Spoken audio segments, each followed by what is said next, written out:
Anyone tell me if that's okay? That's great. This looks like an ordinary scene, but it's the kind of ordinary Hannah has had to learn. Her father died while she was a preschooler. Later, her mother walked out. An unstable childhood turned to life on the streets as a young teen. For her safety, she's anonymous. It was really tough out there, me being a female.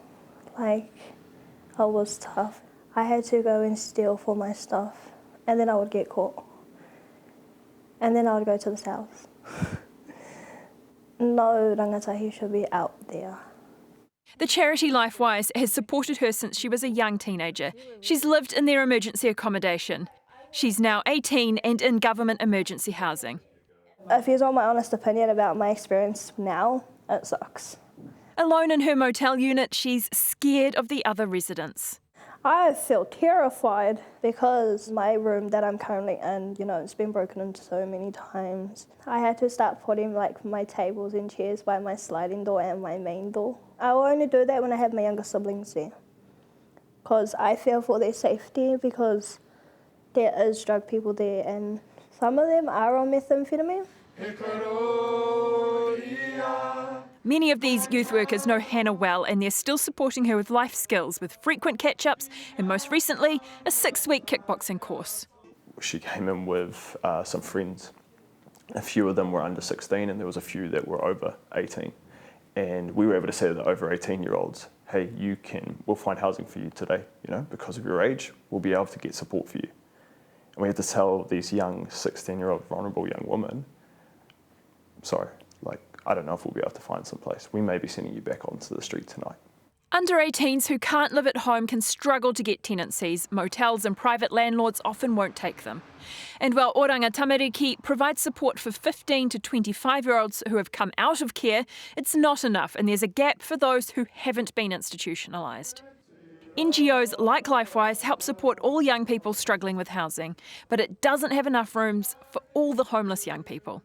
It's regular that we'll have a group of 20 young people that we're triaging for one room, and we've got to decide who can we actually support. And if the government can't spare an emergency room, the young person has to go back on the streets.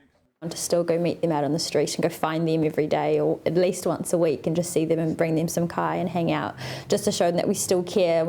They've not been forgotten, it's just there's no house to go to. The housing crisis is well documented.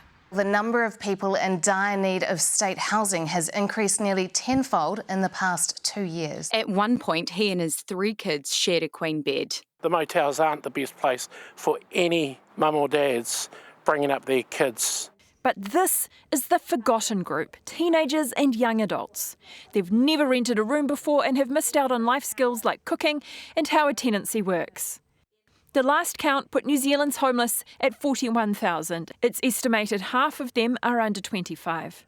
But as the housing crisis deepens, more and more youth are becoming housing insecure and ending up living in government emergency housing instead of facilities with support. The hopelessness of it is, I guess we feel it.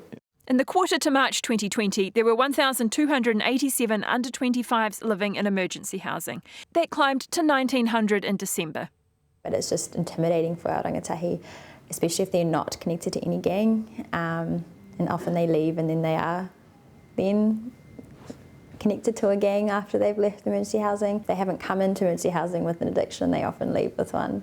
We've had a lot of rangatahi who get exposed to sexual trauma in these spaces, especially being young and alone and vulnerable. It's so frightening that many now choose homelessness over a government motel room. We have young people that tell us constantly, I feel safer living on the street than I do in the hotel room because there I'm cornered, I can't get out. That's a crazy statement to be making. The inequality the housing crisis is creating is striking. A real estate agent can afford to rent a billboard here for months. Meanwhile, under this bridge, people are sleeping rough. And while the government is building state housing, it just cannot keep up with demand. And where there should be a plan for addressing youth homelessness, there's a gaping hole. Hannah's come a long way. Looking back, she can't even recognise who she was 3 years ago. My honest thoughts were, that can't be me. But then, that was me. With help from Aaron and Nicole, she's learned to cook, clean and shop for food. And I know my dad will be really, really proud, kind of thing. And she's learned to manage her income. These nails are damn expensive. You know, I save. Wow. I'm actually really proud to say I saved. But while she's getting her life sorted, there's still a gap where a home should be. I want to go back to living my old life where I don't have to fear